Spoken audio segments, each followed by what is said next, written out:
So the whole day I'm not nervous, I'm good, and now I'm nervous. Welcome. My name is Yanira Chavez. I go by Yanni. I've been working here for 20 years. Cornerstone opened in '84. My youngest son, I brought pictures so when I talk about him, you'll know who I'm talking about. I think it makes it more personal, you know. These are my children. That's my youngest. He was 7 when I started. Now he's 27. That's my son that's in prison that a lot of you know. He'll get out this year. And this one is my son right here. He was 13, now he's 33. So I've been here 20 years. This is my daughter. My daughter passed away 6.5 years ago. I'll tell you a little bit more about her. So I've been here that long. This is a good program. Dr. Stone is a good man. He's very caring. If he wasn't that, I wouldn't be here right now. But in my situations, the Stones have always been there for me. Very good support. We're talking about addiction today. And in my family, addiction is like, might sound funny to you, like roaches everywhere. Everybody in my house are addicts, alcoholics, heroin, you name it. You know, I married a drug dealer. So that was in my house all the time. I've never got tempted to do it, you know, because I was always scared. I seen what it did. But being in that atmosphere, it was hard. It was situations that, you know, you can never get out of it. You always feel like you're stuck. My thing was alcohol. I drank.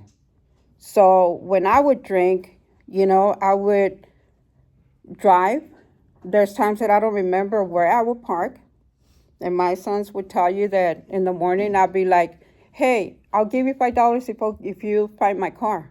And they didn't know what was going on. So they'll come and say, I found it, Mom. So they would give $5, you know?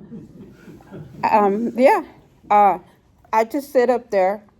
You know, that's my job being here 20 years. I worked in detox. I worked at intake. I worked everywhere. But I love being up there because the reason I'm here is because of what I've gone through in my life. You know, life has not been easy for me. My husband got shot in the head and he died. My brother, which is the middle, you could come up here later. He went to prison for 3 years, came out 6 months later, they killed him. And he was my oldest brother. That was hard for me because I lost my dad when I was young. He was in the mafia. He got killed. So my brother took the role of a father. And one time he got in a fight and he was crying and I was there. And he was on the sidewalk and he's like, sister, I know you guys look up to me, but I miss my dad. I can't do this no more. I cannot be the strong one in the family because I miss my dad too. I wish I had my dad. 6 months later, he died. And that made me hate my dad, even though my dad was already dead, because my brother died because he didn't have, you know, my dad. Time went on. I was like, okay, I didn't do drugs. I drank, but I didn't do drugs. Hopefully my kids will not go there. Each of them went into it. They got into gangs. I would, you know, move from city to city to get them out of it. They would always find the gangs, you know. They got caught up in drugs. It was hard for me. As a parent, to see your kids go down, it's hard. You try to find a way to help them. And when you get too involved, you get more sick instead of helping them because they don't want the help. You know, they just want to do what they want to do. So, you know, one time my boys called me. I was on the phone. I was out here. And I can hear it. My boys got kidnapped. And I can hear on the phone. And what did I do? I told my boss I'll be back. I'm going to go in my car. I went in my car. I have a higher power. And I just cried and screamed. And I said, God, save my kids, please. take care of my kids because I knew something was going on. 3 hours later, my son, Mom, they let me go. He was on the streets. That didn't change them. They still kept on doing whatever they were doing, you know? I was working during graveyard and they were doing their own thing. And it was really hard for me because I was like, if I didn't do drugs, okay, I did alcohol, but I didn't do drugs. Why did they do drugs, you know? So I was getting like very resentful. And I didn't know what to do. Like parents, we become codependent. Okay, maybe if I give them money for a hotel or maybe if I give them money for food, they'll be okay. But guess what? What do they do with money? Go use it for drugs, right?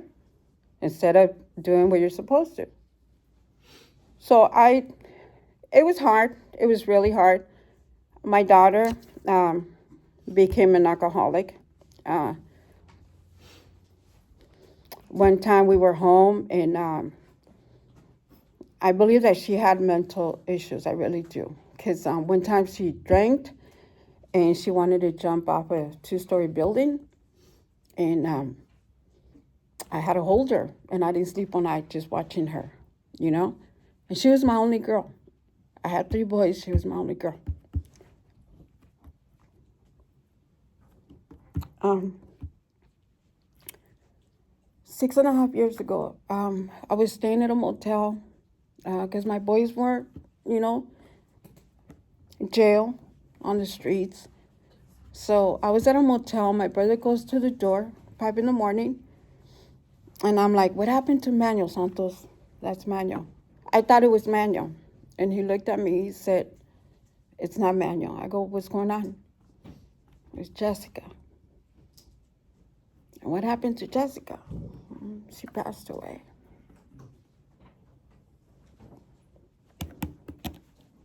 I go, okay. I didn't want to go to an apartment because I didn't want to see her there, you know? And I know my brother didn't want to go either because we got there, like I could tell he didn't want to get off and I didn't want to get off because he told me she committed suicide and her body was in the back. And I didn't want to get up and I'm like, okay, bro, let's get out. But they had already taken her, so she wasn't there no more. And my daughter had drank alcohol and Xanax. And she was an alcoholic. And she took her life. Her kids were little. They were like this, that little. Those are her kids, Aaliyah, Chloe, and Dominic.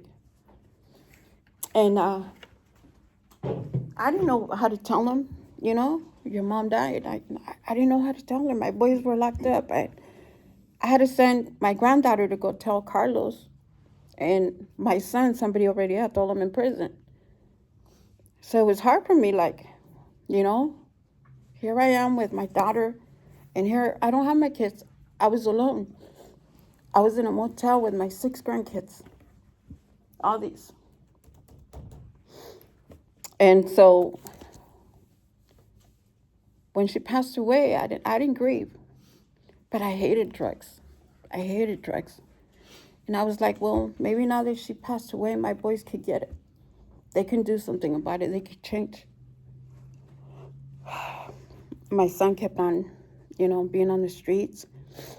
About 6 months later, he got stabbed. And I was here at work, and I didn't want to answer the phone. And I told my coworker, come inside with me. I don't want to know that my son died. I just lost my daughter. And I called the hospital. I said, look, just tell me, is he alive? Don't tell me nothing else. Just tell me, is he alive? I don't want to hear nothing else. Yeah, he's alive. Okay. So he got stabbed like 3, 4, 5 times. He got out, went back, and I said, okay, that's it. I was in a shelter with my grandkids. I go, that's it. If you can't change, I don't want to see you dead in front of me. I'd rather you die where I can't see you. That day, he changed his life. He went to a home. You know, my other son was in prison, getting high, overdosing. And I'm over here not knowing what was going on with him. I mean, every day I would fear. I have a higher power, which is God. And I would say, God, help me. Give me the strength. I don't have nobody. So give me the strength. I was not the type of person that would tell people what I was going through. I would not bother anybody. I'm very personal. So even my mom would tell me, what's going on? I'm good, Mom. But I would go in my car and I would just cry. I would just drive. I would just say, man, God, please, God, you got to help me. I can't do this no more. If I lose my son, I'm going to go crazy. I'm going to kill myself. This is too much for me. You know? And it was so overwhelming. It was like, you know, I would see my grandkids without their mom. And then I would see my grandkids without their dad because when he was out here fighting for them, Social Service told him that he had lost them, which was a lie. He didn't lose them. So my son went on a rampage, and he's like, you know, Mom, if I'm not going to have my kids, I don't want to live. I don't want to be here no more. He got in trouble, went to jail. A month later, the social worker calls me and tells me, do you want the kids? We're not going to give them to the mom. And I call my son, and I said, guess what, son? Well, Mom, I got the kids. But I was out here alone because my son was, you know, out there at that time using. So I had all my grandkids. And my God, they were a pain on the butt. Oh, my God. Okay, so these 5 years old, 6, 7, 12, 13, 14, 15. So you can imagine. These two fighting all the time. These two arguing all the time. But you know what? That kept me alive. Because if I didn't have that drama, I would have killed myself for losing my daughter. I would have went crazy. I would have lost it. You know? But because of them, I was able to get through it. And God gave me strength. So when I work here and I come to you guys, I don't come to you and nag. That's my son. I'm strict.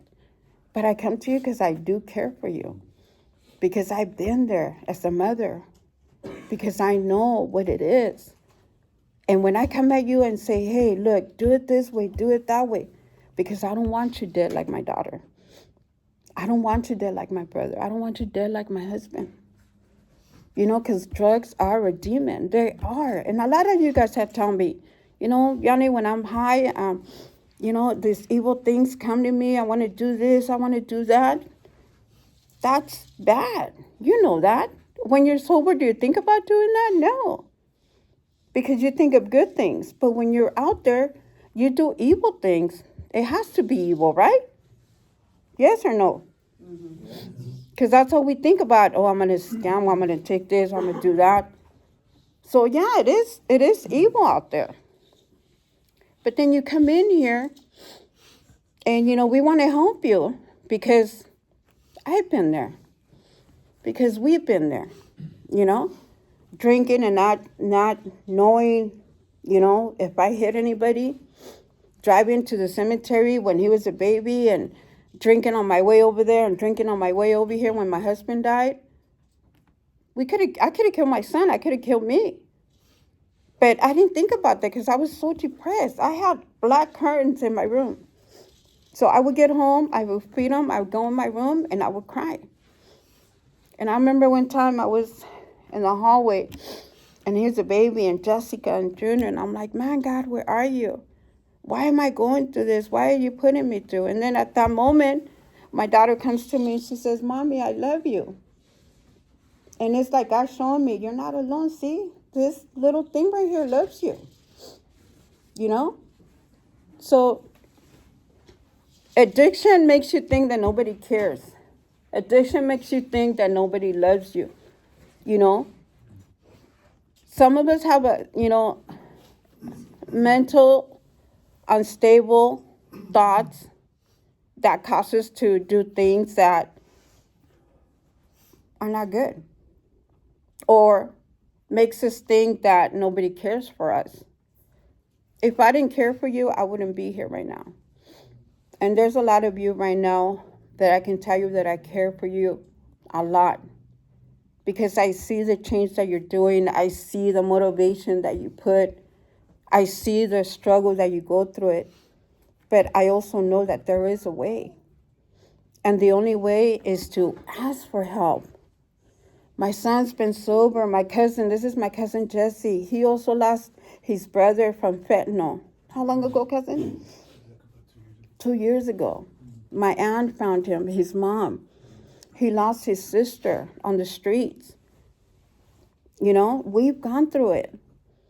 And now they're sober. They're here. They're doing, my son's getting ready to get married next month. Thank you, Jesus.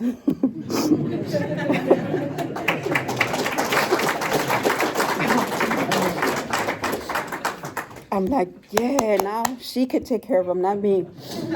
You know? And then my other one, Carlos, he's getting married next year. Thank you, Jesus. You know? Just saying, as a mother, you know, if there's mothers here, you know how that goes. You know? So he's going on with his life.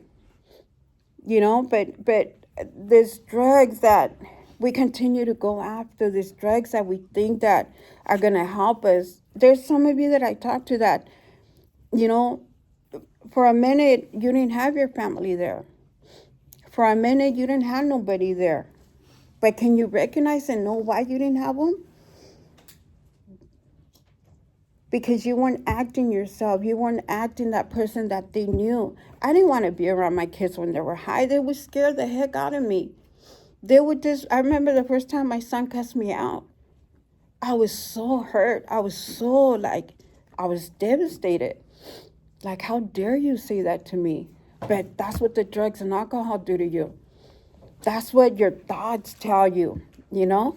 The person, and it's true like they say, the person that loves you the more is the person you hurt the most.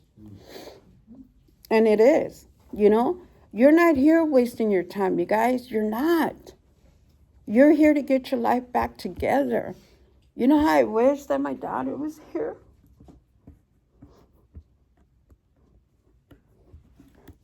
Isomar reminds me of my daughter.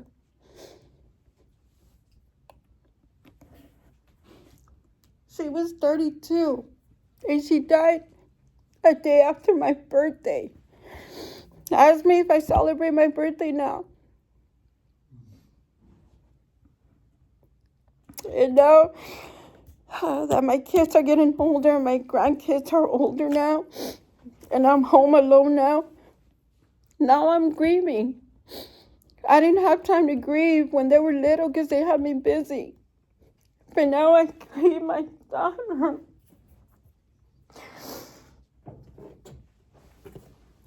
This was her quinceañera. And this is my brother. My brother was a full-blown alcoholic. Around COVID, he almost died from alcohol. He got so bloated. He got really bad. And the doctor said that if he didn't stop drinking, he was going to die. So he stopped. But then he went to the hospital and he died from COVID when he was trying to fight for his life.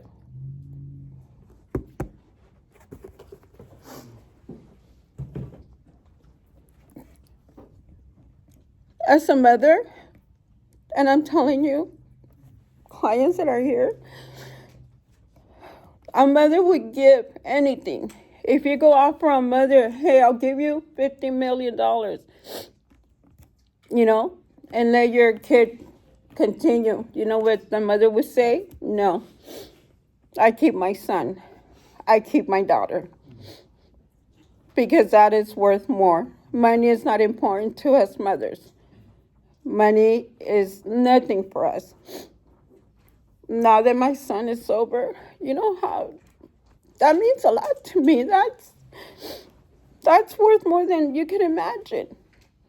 You know, my son's getting out next year. He's been down 9 years. 9. You know, it's amazing that my grandkids are like, Mom, I can't wait. My son Carlos, football, you know, never drugs. You know, he learned from his brothers what drugs did. Well, one day, his friend gave him meth. And he was a football player. He went and took meth. He went on a psychosis, 5150. He was going in people's cars. He went into somebody's car, tried to charge his phone. The guy thought that he was stealing. The guy chased him. My son ran. He went looking for my son. They went to a motel. There was, 20 cops with guns. And my son was not all there. My Manuel kept on telling him, Carlos, Carlos. You know, when you're on that thing, you don't care. And, Manuel was telling me the way they dragged him out, the way they took him. And I told the cops, my son's not all there. Please be careful with my son. He's not all there. They don't care. He went in there. He had a seizure. He fell. He hit his head. They didn't care. I've never been in jail or prison. Never. He ended up in jail and prison for 5 years. It was hard for me to go see my son because I could never picture my son in that situation.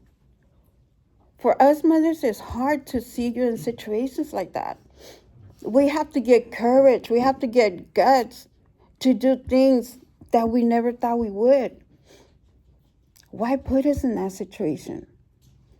Some parents here, they come to support you. They come to do what they need to do because they have hope in you. But I didn't want to go see my son in that jail. I didn't want to go tell my son in that jail, your sister died.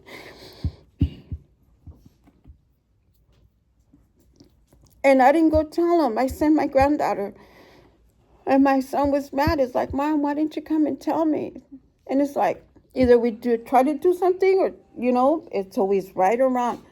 I said, son, how can I look you in the face and tell you your sister died? If it was hard for me. So this addiction is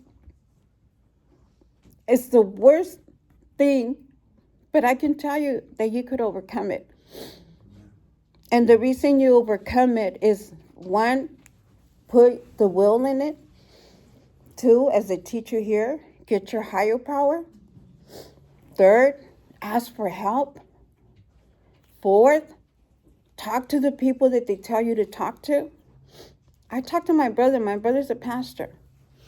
And when I'm going through it, now my boys, I ask them to pray for me. Now I have them to help me. Now the cards turn around and it's a blessing. Wow, I can't believe, I can go to my son now and tell him, help me, son, I'm depressed. I was taking some pills for my depression. The psychiatrist told me, you're not depressed, you're traumatized. You're traumatized. And I'm like, okay.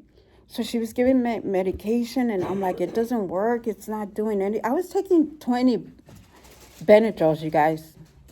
20 Benadryls. The psychiatrist is like, you're lucky you didn't overdose. I go, why? I can't sleep. So she was giving me some medicine, and then I was feeling like my daughter told me she was feeling. And I called my boys. And this is a trip. Look, if you believe in a God, this is a trip. I was at work one time, and I was going through a hard time. And I was crying because my daughter had just passed away. And I was losing it, oh my God, Lord, oh my God. And I was like, God, please let me hear from my boys. Please let me hear from my boys. And I don't know if any of you have been in jail, how it is. Different jails are different, right? What coincidence that my 3 boys called me from 3 jails at the same time? I got shot or what? Right? So Manuel's I think he was in the farm, the Maine. Junior was at Irvine, and Carlitos was in Lacey. At that moment that I needed something, they call me, right? And they're like, hey, Mom. And then, they're talking dumb stuff like, did you drop the soap or all that stuff, how they say.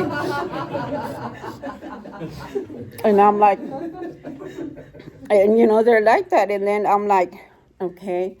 So now they're making me laugh. And like, Mom, and I'm like, you guys, isn't it weird that all of you are in a different jail and you're calling me and here I am talking to the 3 of you? That's a God shot. If you guys don't believe, that's a God shot. Anyways, by the time I hung up, because they're so dumb and, really, I forgot what I was going through, But God used that to help me to get through what I was going through. Because let me tell you something, guys, and I want you to really listen to this. My son's in prison, but even though I'm out here, I'm in prison with him. You know how? Because I worry if he's going to get killed. I worry if they're going to do something to him.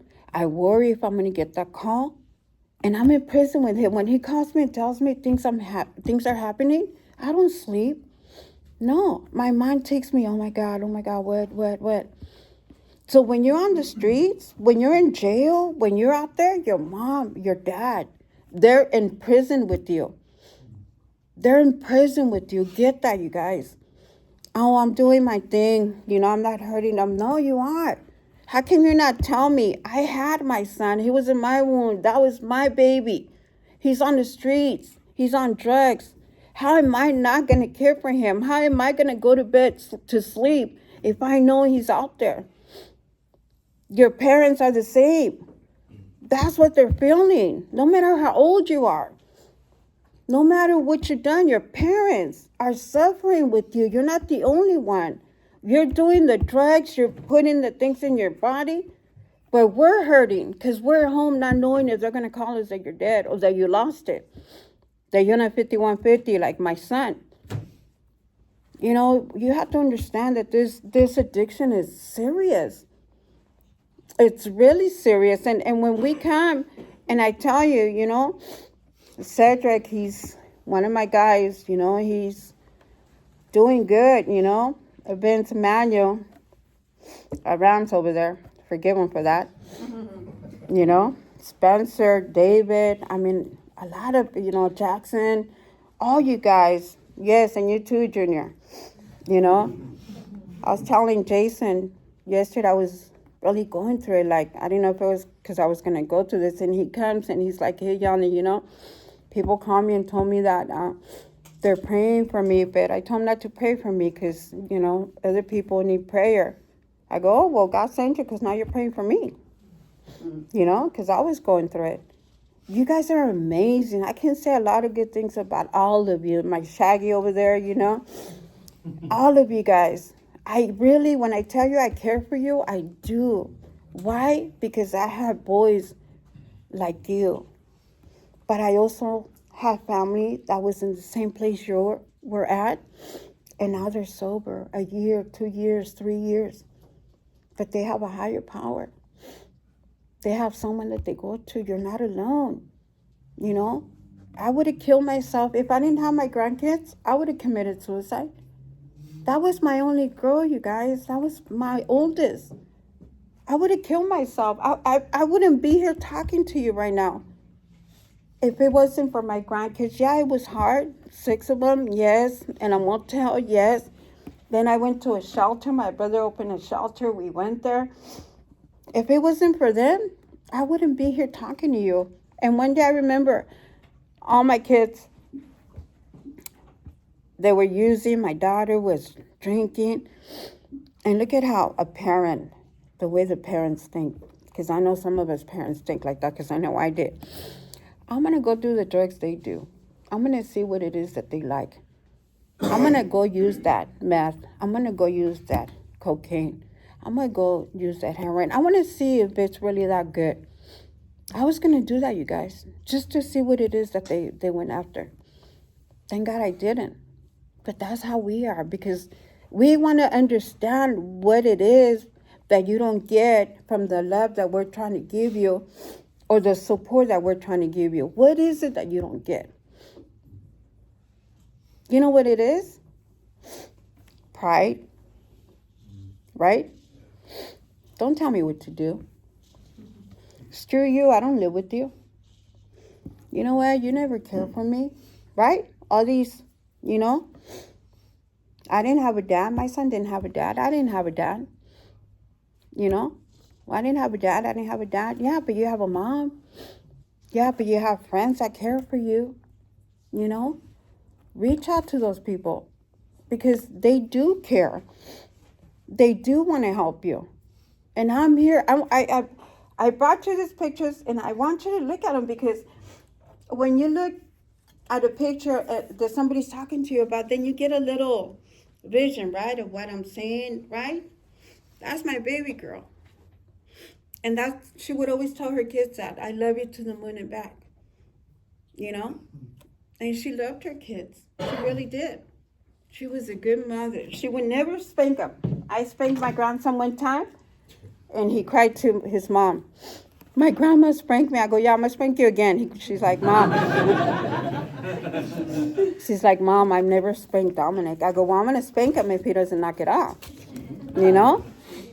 So what I'm trying to say is that if you want to change, you could change. I lost my dad when I was 4. He got killed. I lost my brother in 87. He got shot in the heart from drugs and gangs. Okay, I lost my nephew in a car accident. He was drinking. Okay, I lost my brother. I never thought I would lose a child, and I lost my daughter. So don't take it for granted. Don't think that I'm going to be okay. No, because sometimes you go and use, and you don't realize that must be the last time that you're going to do that. You don't realize that whatever they put in that stuff could be something that is not going to bring you back. You know what I mean? My son overdosed like twice, you know, and I was like, I had a feeling like something's wrong with my son. Something's wrong. And I would cry and I said, you know, God, please protect my son. Please, please, you know. And I wouldn't ask anything. Until like 2 or 3 weeks later. Hey, son, are you okay? No, Mom, I overdosed. I go, and you're still alive.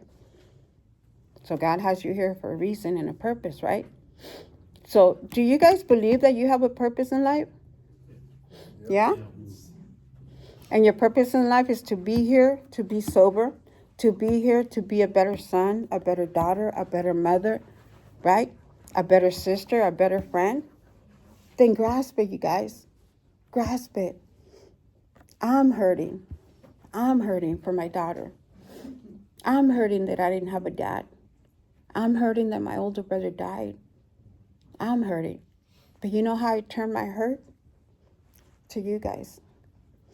And my son would tell you guys, because they call me the warden here. But my son would tell you I'm the same way with them. That's where I learned from them. But I do it because I care. I do it because I don't want to get a call to say, hey, he passed away, or hey, you know, she overdosed, or because that really hurts me. Because I see you guys as my brothers, my sisters, my children, because I've been in those shoes. So tell me if anything that I've said, anything that I showed you, have you ever experienced, and have you ever said to yourself, maybe this is enough? Maybe I need to do something about it? You know? Does that help you a little to understand that I'm not the only one? That a lot of us here, does that make you understand that your mom does care? That your dad does care? That your brother does care? That your sister does care? So sometimes, you know, I'm out there and I hide because it comes in waves, and I'm crying because I miss my daughter. I want to say, hey, because she used to bring me lunch. She used to say, Mom, I love you. Mom, thank you for everything. The last conversation I had with her, and it was on Mother's Day, she said, Mom, thank you for everything you do for me. Thank you, Mom, that you love my kids. Thank you, Mom, that you've always cared for me, even though I tell you I don't. That was the last thing she wrote my day before she died. So when I see those words, it really hurts me. But then it brings comfort to me to know that my daughter did love me. Because sometimes we don't feel that you do love us. And to know that my daughter wrote that to me, that meant the world to me. It brought peace to my heart. And it said, okay, God, my daughter did love me. You know? And now that my boys are doing good and my son's in prison, he's doing good. He's staying away from drugs. He's working, getting ready to come home. And you know what's the best gift that I got from my boys? Honestly, when my son told me, Mom, I want to say thank you for everything you've done for me. Mom, thank you for not giving up on me. When my boys told me that, it was like my Christmas to me, because I never heard it from them. They never said that. It was always they were gone or too high or, you know. And when they told me that, it made me cry. It's like my son's acknowledging. My son is acknowledging that I have been there for them. And that really, it broke me, you know. So I just want to leave you with this, guys. Do what you have to do to fight for your life, for your sobriety. Amen. It's not a joke. It's not a joke. And if me, Yanni, have made it through everything that I've gone through, you know, I could have went and drank. I could have done it. I was telling Jason today, I said, you know, there's times that I want to go to the cemetery. I want to go give me a 6-pack. I want to go sit there and cry for my daughter. And I just want to cry. I just want to drink, you know, because I miss her. But you know what I think about before I do that? Well, first I open a soda, thinking it's a beer, right? Just to remove the desire of wanting to drink. Because you know when you open the Tecate, those Modelos, right? Well, I open a soda, and I'm like, okay, I'm good now. Okay, I'm good. I don't want to drink no more. Okay, I do that. But I think about my reputation. I think about you guys. Imagine if I go to work, I'm all hungover. They might not know, but I do.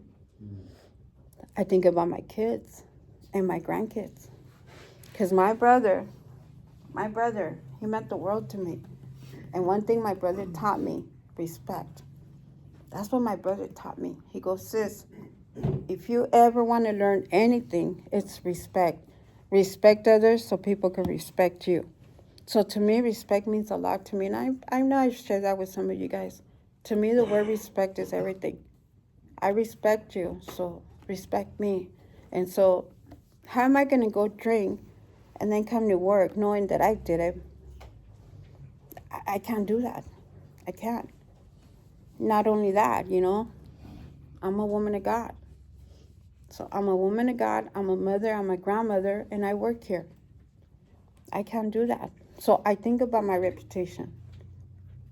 And that's something that we need to take, what's that word? We need to take in consideration that you are important and that there comes a place where you have to say, okay, enough is enough.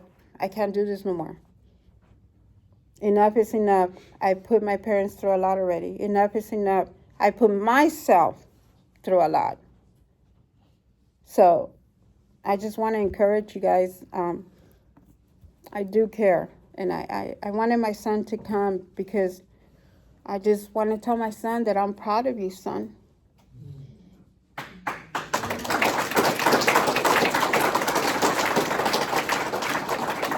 I'm proud of you now. Because now you give me money, I don't. Now he calls me and says, do you need money for lunch? It used to be the other way. You're sober. Every time I see him, he hugs me so tight. And every time I see him, he tells me, Mom, thank you. And I appreciate that, son. You put me through a lot. I almost lost you. Yes. You know? And we look alike, too. He's the darkest one in our family. I would tell you his nickname, but I don't want to embarrass him. But I'm proud of you. I'm glad that, you know, you're finally getting married. And that you're standing by my side, helping me, getting me through, you know, supporting me now instead of me supporting you. And, you know, my cousin Jesse, too, he's been sober for 2 years, 3 years as well. He stuck it out. He was a hardcore alcoholic. Hardcore, like we couldn't get him in a home. He would always hide from us. He finally went to the home after, he went to the home and like a few months later his brother passed away, but he was in the home. So he was able to overcome that, you know?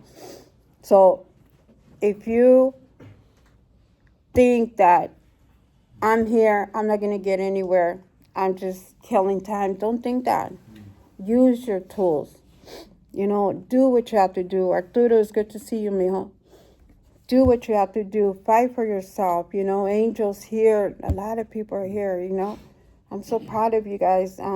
I've been here 20 years and I see people come and go. I see people die. I see people, you know, just different. But when I see those people that continue to persevere and come, that tells me, okay, Yanni, you're doing something too.